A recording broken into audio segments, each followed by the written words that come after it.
বলল, আমার লুঙ্গি বেনারসি শাড়ির কাপড় দিয়ে বানানো লুঙ্গি।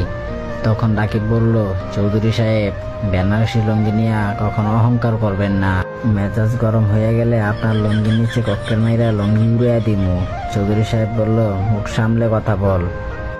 এমন সময় চৌধুরী সাহেবের একমাত্র কন্যা প্রিয়া দৌড়ে আসলো। প্রিয়া বলল, বাবা, আমি লুঙ্গি পরা রাকিবকে বিয়ে করবো।